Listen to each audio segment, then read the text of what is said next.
Hi, and welcome to the Amy Brown Science Learning Lab, where science is a cinch. I'm Amy Brown, and today we'll be tackling biomes.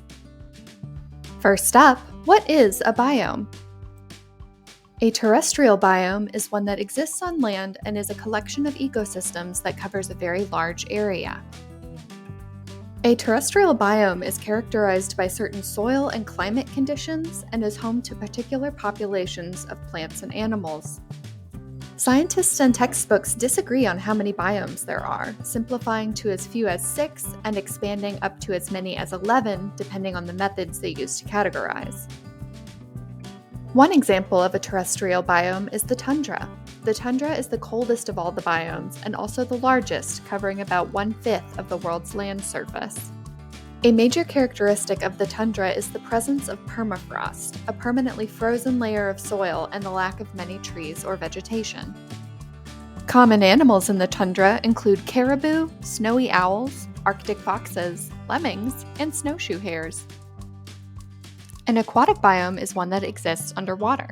Nearly 3/4 of the Earth's surface is covered in water, so the study of aquatic biomes is just as important as terrestrial biomes, if not more so.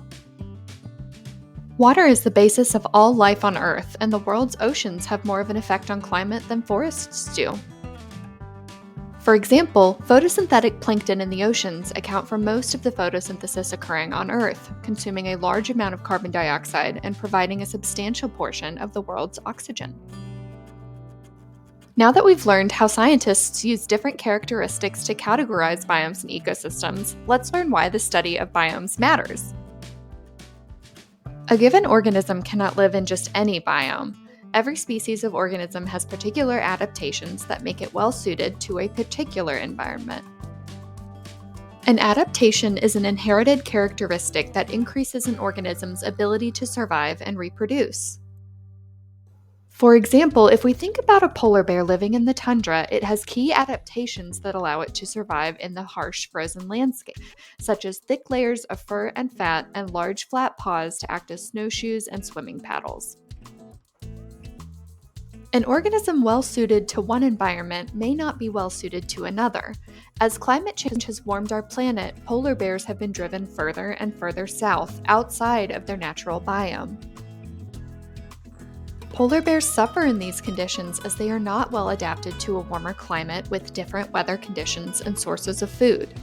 This very situation is why studying ecology is so important. Studying biomes helps us learn and appreciate the diverse characteristics, resources, and wildlife in a given area and allows us to learn the best way to sustain and protect those precious resources for future generations. Thanks for watching the Amy Brown Science Learning Lab. For more resources, take a look at the links below and don't forget to subscribe.